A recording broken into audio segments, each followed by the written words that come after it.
우리 이사야 29장 13절 한 절만 우리 같이 함께 읽겠습니다. 이사야 29장 13절입니다. 찾으셨으면 시작.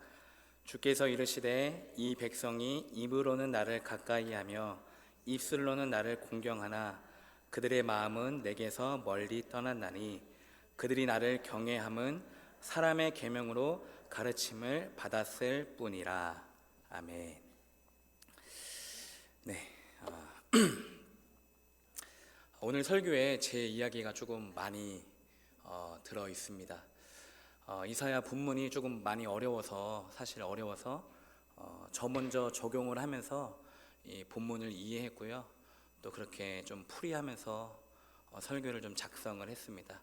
오늘 제 이야기가 조금 많지만 들으시는 여러분들은 또 여러분의 입장에서 또 적용하면서 같이 함께 은혜를 나눴으면 좋겠습니다.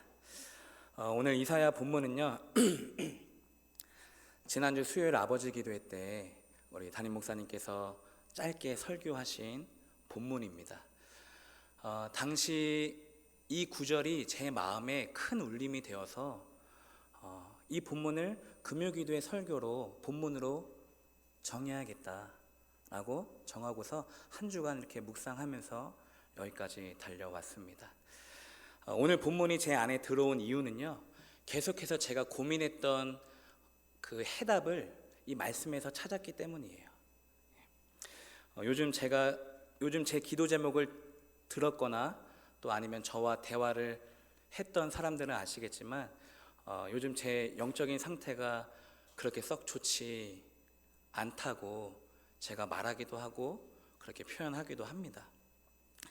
개인적으로 하나님의 임재를 잃어버린 지가 조금 오래되었고 성경을 읽을 때에도 묵상과 적용, 해석을 하기가 잘 되지가 않았어요. 사실 이러한 결과가 올 줄 알았습니다. 미리 경고를 받았는데 받았어요. 아마 어쩌면은 하나님의 징계라고 생각이 들어요. 저의 죄로 인해서 하나님의 징계라고 생각을 합니다. 마치 오늘 본문의 11절과 12절이 꼭 저를 두고 하는 말 같았습니다. 우리 11절과 12절도 우리 함께 읽어보겠습니다. 11절과 12절입니다. 시작. 그러므로 모든 계시가 너희에게는 봉한 책의 말처럼 되었으니 그것을 글 아는 자에게 주며 이르기를 그대에게 청하노니 이를 읽으라 하면 그가 대답하기를 그것이 봉해졌으니 나는 못 읽겠노라 할 것이요 또 그 책을 글 모르는 자에게 주며 이르기를 그대에게 청하노니 이를 읽으라 하면 그가 대답하기를 나는 그를 모른다 할 것이니라.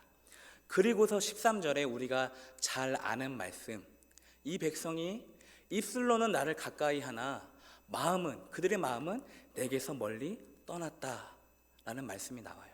9절이 나와요.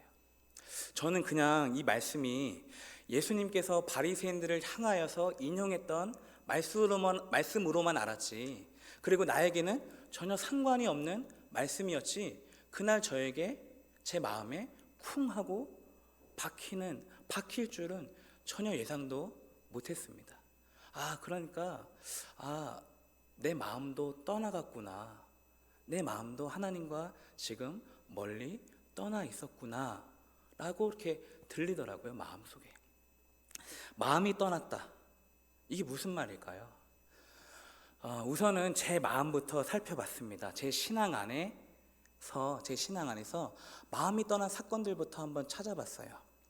언제부터 그랬는지 몰라도 아마 처음부터 저는 안 되는 나,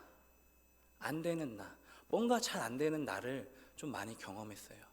깨트리시는 하나님 앞에 부서지는 저를 좀 많이 경험했습니다. 찬양 인도 가운데, 설교 가운데 무언가 막혀있는 느낌이었습니다. 사실은 몇 년 동안 영적으로 조금 우울하고 조금은 무기력한 나날들을 보냈습니다. 작년 이맘때도 제 아이폰 메모장에는 내 영혼은 분명히 고장이 났습니다 라고 제가 고백한 문장도 있어요. 사실 이러한 지침이 오래 갔습니다.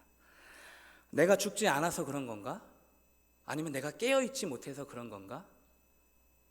아니면 내가 잘못 선택한 것인가? 아니면 이것은 하나님의 징계인가? 아니면 훈련인가?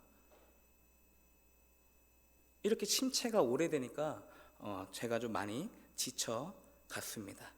사실 오늘 본문의 말씀도 확실한 정답은 아니지만 마음이 떠났다는 이 구절로 심령이 메마른 저를 설명하기엔 충분했어요. 마음이 떠났다라는 구절로 요즘 제 상태를 해석하고 조율하기에는 충분한 구절이었습니다. 여러분은 어떠세요? 혹시 여러분의 마음 상태는 어떠십니까? 보이지 않는 하나님처럼 우리의 마음도 보이지 않으니까 우리의 마음을 관리하거나 잘 파악하기가 어려운데, 요즘 여러분의 마음 상태는 건강하신지, 여러분은 마음 상태를 스스로 점검하고 계신가요?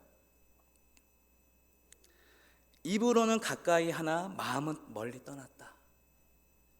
어쩌면 이 구절이 오늘 저와 여러분의 신앙의 현 주소, 우리 삶의 현 주소일지도 모르겠다고 저는 생각이 들어서 이미 저에게 적용하고 이렇게 설교를 작성했습니다.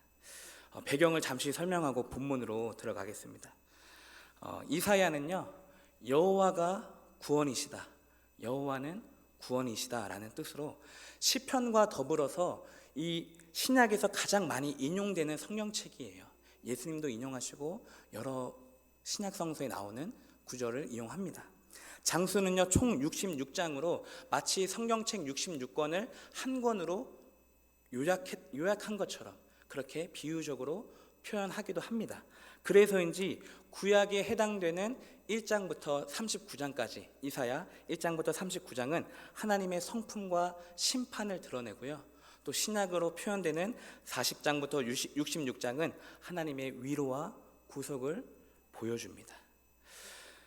이사야가 선지자로 부르심을 받았을 때는 이사야가 보기에는 사실 아무런 이스라엘 땅에 아무런 문제가 없어 보였어요. 모든 게 그래도 괜찮아 보였어요. 그런데 하나님이 보시기에, 하나님의 관점으로는 숨어있는 이스라엘 일상 속에 숨어있는 위험한 징후들이 너무나 많았습니다. 언제 터질지 모르는 시한폭탄과도 같았어요. 그들의 삶이. 많은 사람들이 술에 취해 살고 있었고요, 여인들은 이웃의 배고픔보다 자신의 의복을 더 중요시했고요, 또 성전을 찾은 사람들은 입술로만 하나님을 경배했고, 또 제사를 관리하고 제사를 맡은 사람들은 그저 익숙함에 형식적인 제사를 진행했습니다. 게다가 바깥으로는요, 이스라엘 주변에 거대한 제국들이 이제 막 태동하고 있을 당시였습니다. 이러한 시기에 이사야가 등장을 합니다. 이사야는 주로 남유다에서, 북이스라엘이 아닌 남유다 예루살렘 성전에서 활동을 했고요, 남유다의 왕들 앞에서 선지자로서 교훈과 책망, 조언을 아끼지 않았어요. 그는 남유다의 왕 우시야, 요담, 아하스, 히스기야, 므낫세 등 5명의 왕들과 함께 통치하던 시기에 사명을 감당하였고요, 같은 시기에 북이스라엘은 7명이나 되는 왕이 교체가 되었고, 호세아 왕 때 북이스라엘이 먼저 아수르에 의해서 멸망을 당하게 됩니다. 이렇게 국제 질서가 급격하게 변화되고 혼란스러운 상황에서 유다가 존속하느냐 아니면 멸망하느냐라는 이 기로에서 이사야가 등장을 하게 되어요. 이사야는요, 백성들이 영적 침체에서 벗어날 수 있도록 하나님께 돌아오라라고 외치면서 주변 나라들, 이스라엘의 주변 나라들에 대한 심판도 계속해서 선포하고 있습니다. 그러니까 쾌락과 사치에 빠져있던 유다를 향해서 이사야 선지자가 말하기를, 너희들의 삶을 근본적으로 바꾸지 않으면 심판이 반드시 찾아올 것이다 라고 경고를 하는 거예요.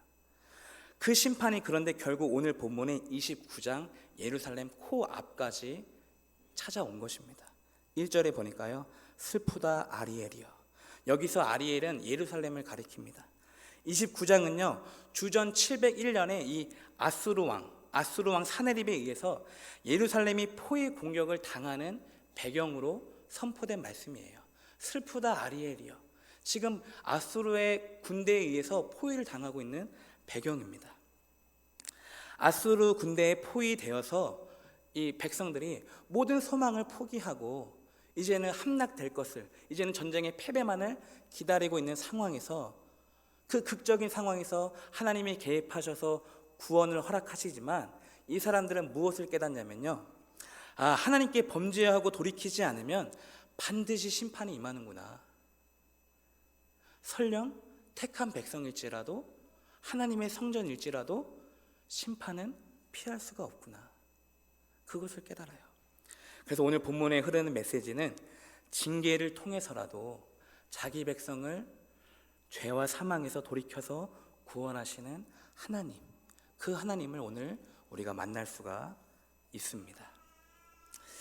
다시 13절입니다. 우리 13절 한 번 더 같이 읽어볼게요. 시작. 주께서 이르시되 이 백성이 입으로는 나를 가까이하며 입술로는 나를 공경하나 그들의 마음은 내게서 멀리 떠났나니 그들이 나를 경외함은 사람의 계명으로 가르침을 받았을 뿐이라. 대부분의 영어 성경도 마음이 내게서 멀리 떠났다 라고 똑같이 번역을 했습니다. 그런데 다른 영어 성경에서는요, 이렇게 번역을 했어요. 나에 대해서, 그들이 나에 대해서 전혀 생각하지 않는다. 그들은 나를 전혀 생각하지 않는다. 그리고 메시지 성경도 좋습니다. 이 백성이 입 바른 말을 거창하게 떠벌리지만 그들의 마음은 딴 데 있다. 그들의 마음은 딴 곳에 있다. 겉으로는 나를 경배하는 듯해도 진심은 그렇지 않다 라고 이야기하고 있는 거예요. 그러니까 마음이 멀다, 마음이 떠났다, 딴 마음을 품었다, 나에 대한 생각이 전혀 없다. 이게 무슨 말일까요? 이게 무슨 뜻일까? 우선은 이 구절을 인용하신 예수님으로 우리가 이해를 할 수가 있습니다. 이 구절을 누가복음, 마가복음에서 예수님께서 똑같이 들어서 사용하셨는데, 예수님께서 바리새인과 서기관들의 외식을 지적하면서, 고르반이라는 외식을 지적하면서 사용하셨어요. 거기서 우리가 그 의미를, 마음이 없다는 의미를 찾을 수가 있습니다. 고르반은요, 하나님께 드리기 위해서 따로 떼어둔 헌물을 말해요. 따로 떼어둔 헌금. 그런데 여기에는 사람이 함부로 사용할 수 없다는 맹세가 들어가 있어요. 하나님께 따로 떼어두었기 때문에 미리, 그리고 사람이 함부로 사용할 수 없다는 맹세가 들어 있습니다. 그런데 이 고르반을 신약시대에 와서 이 바리새인과 서기관들이 악용을 하는 거예요. 이 맹세를 악용합니다. 부모를 부양하는 때 돈이 필요하고 재정이 필요하는데, 부양할 때 필요한 것인데도 불구하고 그 맹세를 취소하지 않고 그 의무를 다하지 않는 거예요. 그냥 하나님 앞에 고르반이라고 외치면 우리 부모에게 안 드려도 되는 거예요. 그 의무에서 자유하다는 거예요. 다시 말해서 사람의 전통으로 부모를 공경하라는 하나님의 계명을 무시하고 폐하였습니다. 완벽한 외식이죠. 그러니까 부모를 위한 마음이 없다는 것을 말하는 것이에요. 마음이 없다. 여기에서 마음에 해당하는 히브리어 레브는요, 사람의 사고와 판단, 감정과 의지를 결정하는 곳, 또 우리의 전 인격의 가장 중심이 되는 부분을 말합니다. 그러니까 우리가 입술로는 나의 뜻과 상관없이, 나의 뜻과 무관하게 거짓말로 상대방을 속일 수가 있지만, 나의 마음은 진실과 거짓, 진실과 허위가 고스란히 남아있는 곳이라서 이 마음은 나도 못 속여요.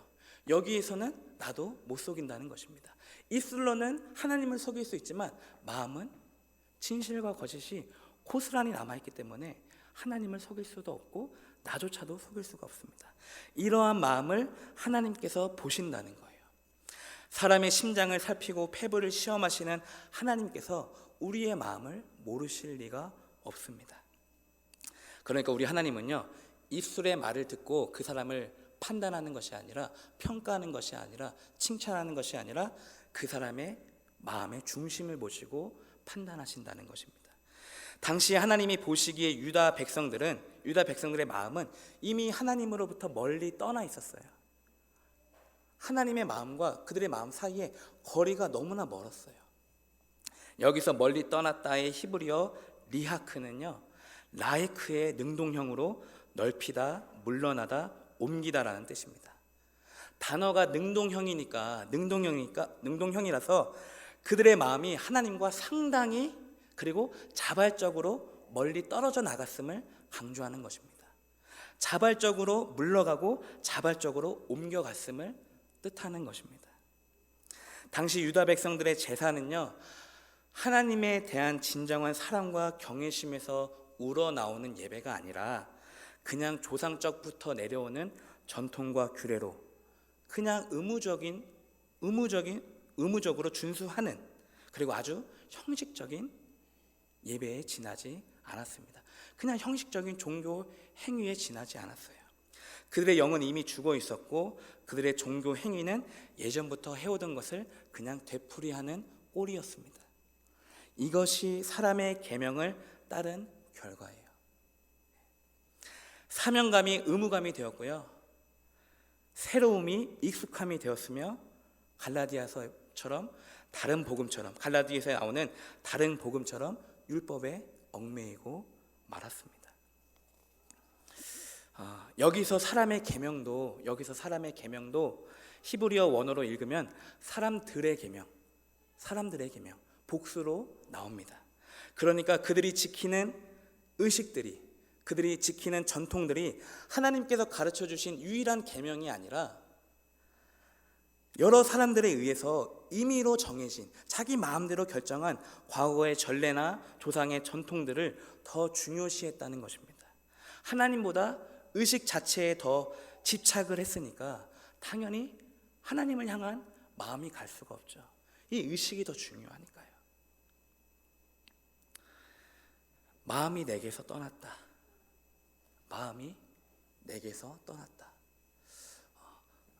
나에게 와야 할 너의 마음이 지금 나에게 없다는 거예요. 지금 하나님에게 우리 마음이 없다는 것입니다. 도대체 우리의 마음은 어디에 있을까요? 애초에 우리는 우리 마음을 하나님께 드리지 않았다는 것입니다. 핵심은 마음이에요. 마음이 하나님께 바쳐지지 않았기 때문에 실상은 제사를 드리는 것이 아니라서, 이것은 제사가 아니라서 하나님과 바른 관계를 맺을 수가 없습니다. 그래서 하나님은요, 이 제사가 마음에서 우러나온 것이 아니므로, 마음이 바쳐진 제사가 아니므로 너희의 경외가 헛되고 무익하다 라고 말씀하십니다. 그들의 신앙은 온통 말뿐이지 신령과 진정과 의지가 없었어요.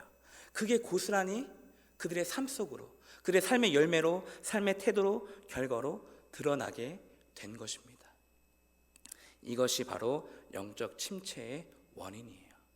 마음을 하나님께 드리지 않은 것이 영적 침체의 원인입니다. 그들의 마음이 하나님으로부터 너무나 멀리 떨어져 있었기 때문에 일상적인 삶에서도 하나님을 전혀 경외하지 않았다는 것이에요. 왜? 예배에서 실패했는데 어떻게 삶이 나오겠어요? 삶은 말할 것도 없습니다. 예배는 형식적이라도 습관화가 되었는데 생활은 예배화가 되지 않았어요. 예배 따로, 생활 따로. 왜냐하면, 왜 이렇게 되었냐면 그들 스스로 하나님을 안다고 생각했기 때문입니다. 그런데 국제 정세와 하나님의 계획은 깨닫지 못해요. 자기 자신이 하나님으로부터 얼마나 멀리 떨어져 있는지 그들은 스스로 점검하지도 못하고 할 수 있는 능력조차 없었습니다. 그런 무지와 무능력에 빠진 것이에요. 단지 그들은요, 하나님의 성전을 갖고 있으니까, 우리가 주님 이 제사 의식을 소유하고 있기 때문에 심판에서 벗어날 수 있다고 착각을 했어요. 안심을 했어요. 우리에겐 다윗 성전이 있으니까. 남유다가 공식적으로는 우상 숭배를 하지 않았다는 점에서 저 북이스라엘보다는 안전하겠지. 그래도 나는 교회를 다니는데, 나는 주일 성전을 하잖아 라고 이렇게 안심하고 있었던 것이죠. 바로 이 무지와 무능력 때문에 그들은 징계를 받았습니다. 하나님을 떠나 살았고요, 부담스러운 하나님과의 적당한 거리를 계속해서 유지하는 거예요. 가까이 가지도 않고 멀어지지도 않고. 그렇게 유지한 채 아버지 없이 살 수 있다고 믿었습니다. 그런데 이사야가 말하기를 이러한 삶을 고집하는 한, 이러한 삶을 바꾸지 않는 한 너희는 더 이상 소망도 없고 내일도 없다. 지금 29장 1절에서 슬프다 아리엘이여라고 말하면서 하나님은요 더 이상 소망도 없고 내일도 없다는 것을 확실한 징계로, 아수르를 통해서 확실한 징계로 보여주고 계세요. 너희가 삶을 바꾸지 않으면, 근본적으로 바꾸지 않으면 더 이상 소망도 없고 내일도 없다는 것을 아수르를 통해서 징계로 나타내고 계십니다. 그러므로 여전히 우리는요 아버지의 마음을 잘 몰라요. 이 사실을 우리가 인정해야 될 것입니다. 자식이 부모의 심정을 모르고 남편이 아내의 마음을 헤아리지 못하듯이 우리는 아버지의 마음을 몰라요. 아침과 저녁으로 상번제를 드리는 이 예루살렘 성전도 아버지의 마음을 모르잖아요. 밤낮으로 그렇게 예배하는데도 지금 이 정세가 어떻게 돌아가는지, 하나님의 계획이 무엇인지, 이사야가 뭐라고 말씀하시는지 들리지도 않아요. 거꾸로 적용을 하면 여러분 기도가 잘 안 되십니까? 그러면은 마음이 떠난 것입니다. 성경이 잘 안 읽혀지세요? 마음을 놓쳐서 그래요, 여러분. 고난이 해석되지 않으십니까? 마음을 잃어버렸기 때문입니다. 설교자가 본문을 선택하지 못하고 성도가 자신의 사건을 해석하지 못하면 그동안 하나님에 관해서 전혀 생각이 없었다는 것이에요. 하나님을 생각하지 않았다는 것입니다. 그게 들켜버린 거예요. 마음이 없으면 말씀이 들리지 않고요, 상황이 해석되지 않고 그저 설교를 위한 설교, 그저 삶을 위한 삶, 좀 더 나은 삶, 좀 더 풍족한 삶, 맹목적인 삶을 위한 삶을 살아가게 되는 것뿐입니다. 적용합니다. 정말 사랑하고 정말 존경해서 제가 말하는 겁니다. 사랑하고 존경하는 제일교회 성도 여러분, 정말 가족 같아서, 정말 신앙의 선배라서 사랑하고 존경해서 정말 사랑하고 존경하는 우리 제일교회 성도 여러분, 기도할 때 마음이 잡힙니다. 기도할 때 떠나간 마음이 다시 찾아와요. 저는 최근에 이걸 아버지 기도회 때 깨달았는데요, 제가 이야기를 하나 해드릴게요.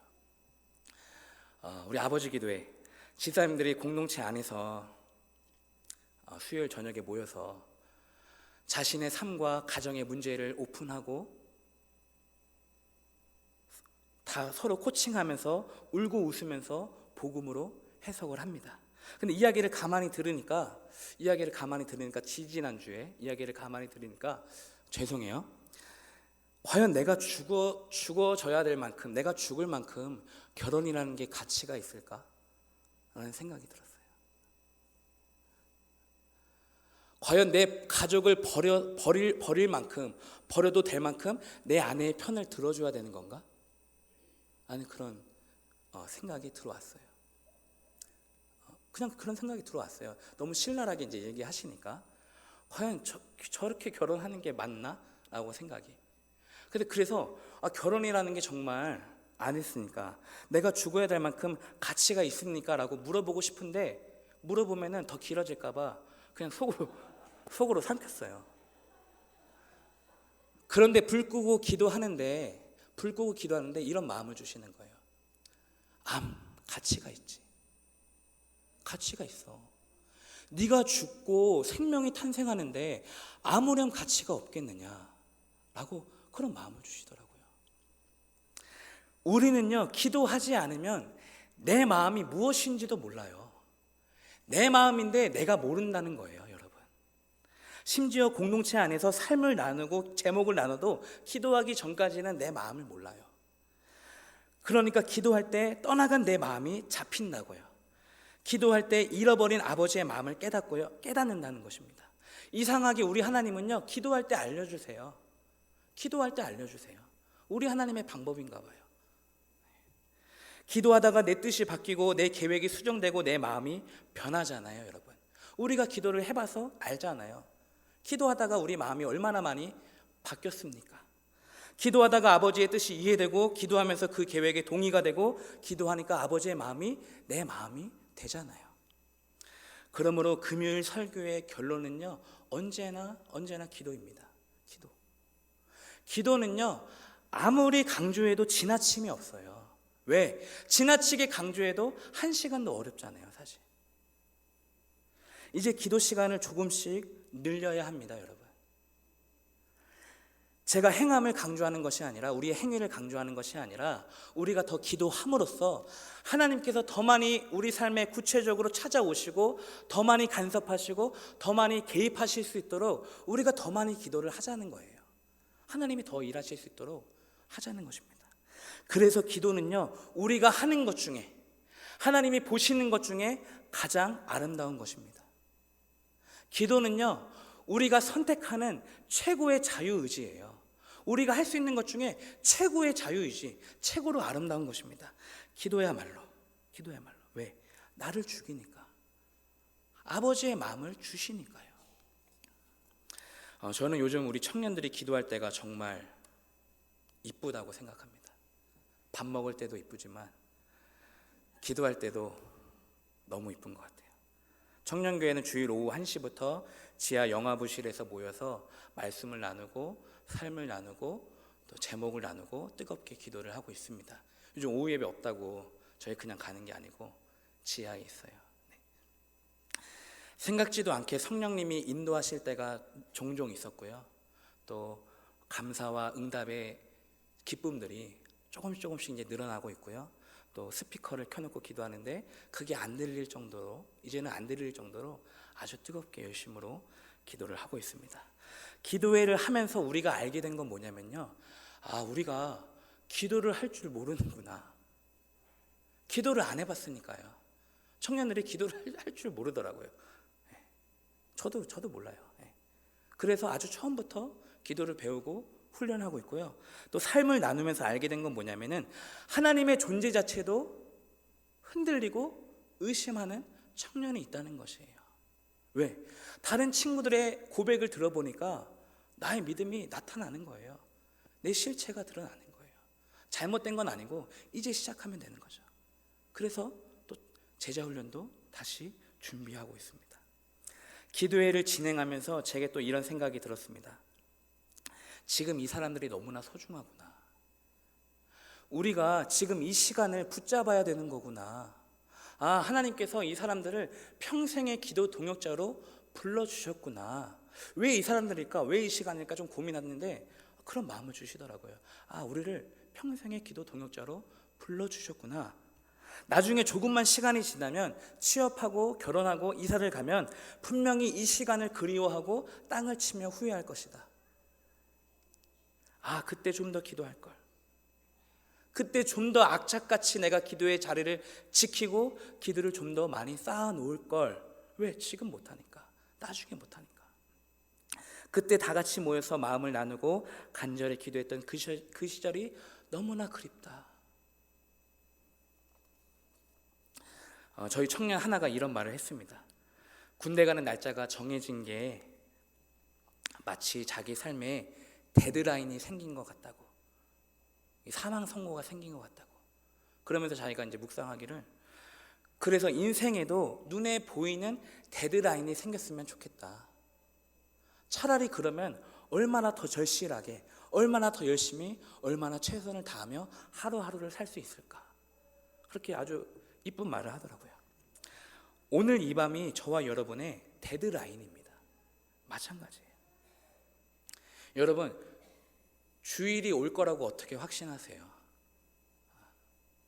모르잖아요, 사실.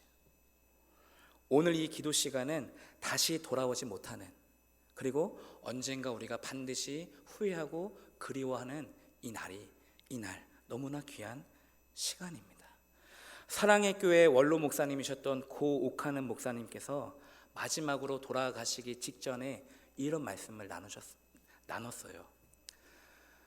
내가 언제 가장 행복했느냐, 막 몸이 안 좋으신가 막 떨면서 얘기하더라고요.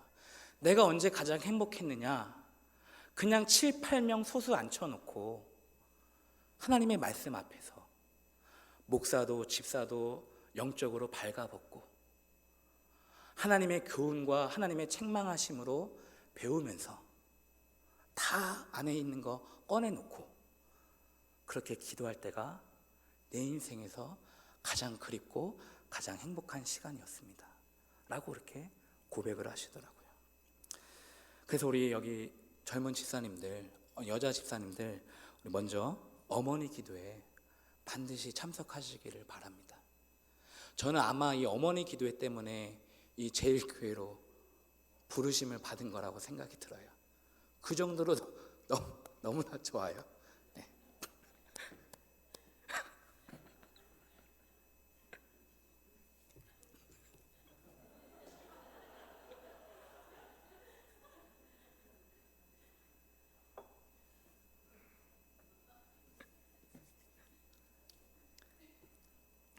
마음은 진짜 못속이.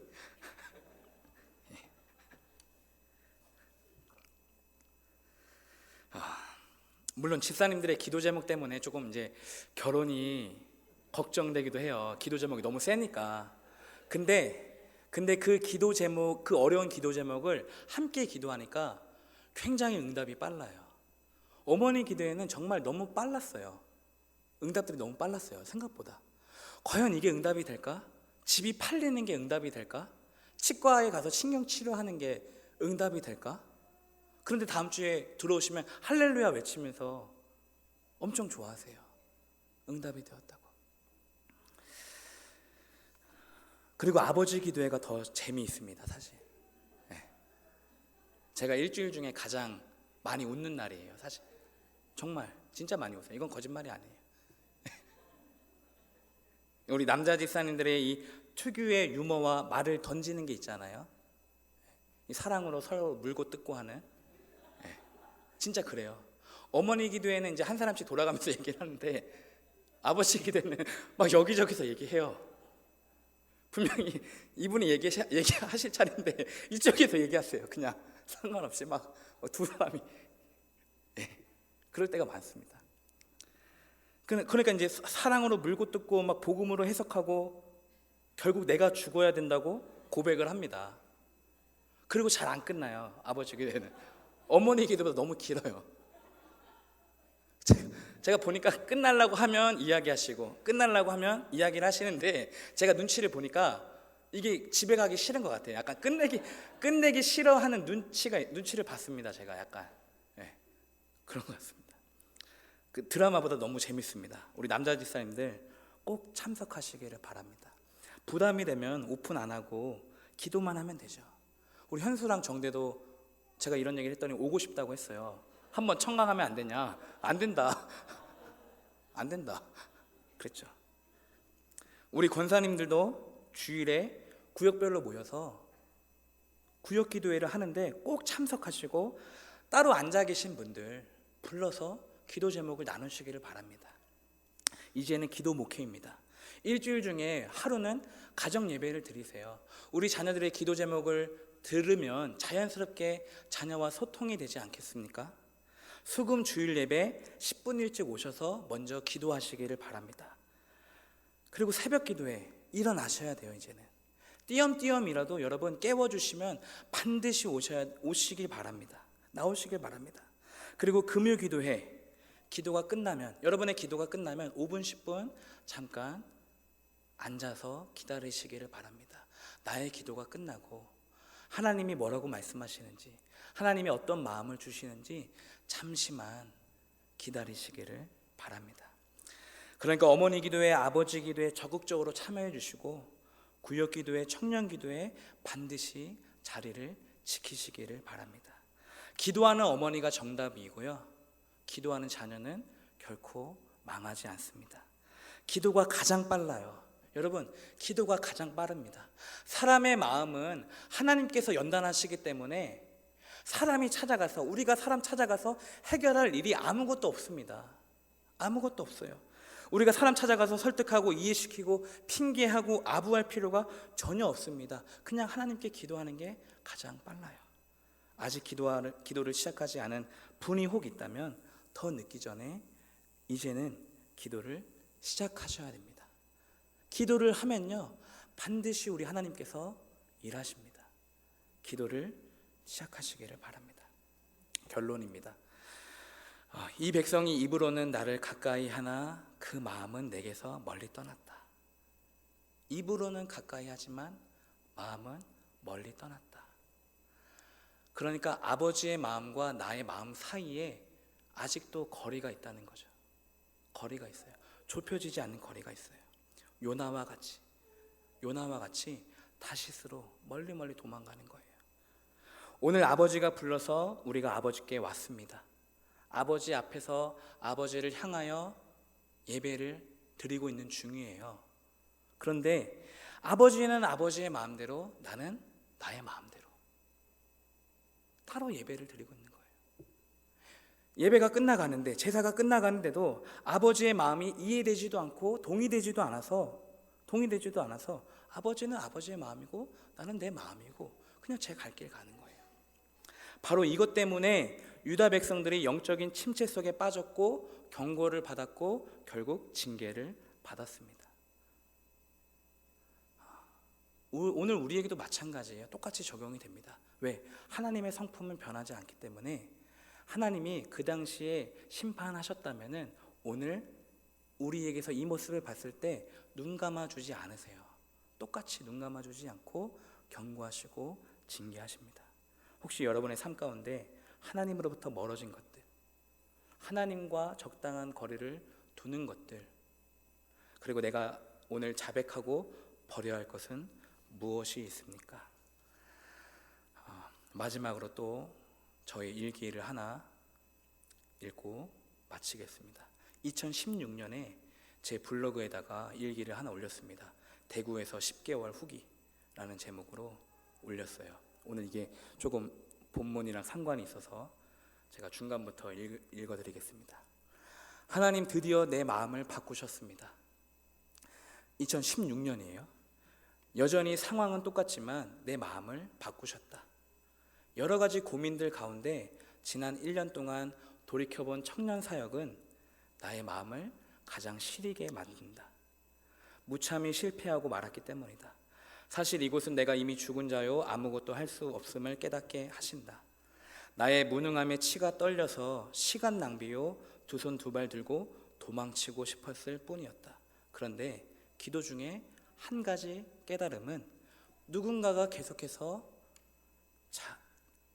기도를 해야 된다는 거. 누군가가 계속해서 기도를 해야 된다는 것이에요. 그 마음을 주셨어요. 그들이 모이지 않아도, 그들이 변하지 않아도, 그들에게 상식이 통하지 않더라도 누군가는 남아서 계속해서 중보기도를 쌓아야 한다는 마음을 주셨습니다. 한 사람이든 두 사람이든 함께 기도할 수 있는 기도의 자리를 만들라고, 다들 안 된다고 어렵다고 떠나갔지만 이제는 그럴 수 없다고 자리를 지켜야 된다고, 기도로 끝까지 양을 사랑하고 먹여야 한다는 그런 마음을 주셨다. 그러므로 실패는 실패가 아니다. 실패의 자리에 여전히 서 있는 것은 실패가 아니다. 그 자리는 내가 죽는 자리요 하나님이 보시는 자리며 내가 지켜야 하는 자리다. 오늘 목사님이 말씀하신 대로 죽기 살기로 이 산을 올라가 보자. 험난한 파도를 묵묵히 뛰어넘어 보지 않고서는 계속 악순환만 이어질 것이다. 그분을 믿어보자. 넘어보자. 아낌없이 주자. 더 사랑하자. 생명으로 섬기자. 주는 게 하나님의 일입니다. 이 길은 울면서 걷는 길입니다. 우는 사역자가 복됩니다. 2016년 10월 기도 부흥회 때 제 마음을 바꾸셨어요. 기도하다가. 사실 청년 사역하는 게 너무 어려워서 힘들어서 그냥 그랬거든요. 근데 이 마음을 주셔서 저는 지금까지 버티고 기도하고 있었습니다. 만약에 기도를 하지 않았다면 그냥 저는 제 마음대로 결정을 해버렸을지도 몰라요. 이렇게 기도는요, 우리의 마음을 바꿉니다. 기도는 아버지의 마음을 깨닫고 아버지의 마음을 헤아리게 합니다. 그래서 기도는요, 나의 마음을 조율해요. 오늘 하나님께서 저와 여러분의 마음을 원하십니다. 아직 받쳐지지 않았다면, 아직 드리지 않았다면 다시 한번 이 밤에 우리가 기도하면서 떠나간 우리의 마음을 붙잡으시고 가장 우리의 것이라고 생각하는 이 마음을 하나님께 드려보면 어떨까요? 주님, 나의 마음을 받아주십시오. 기도하겠습니다.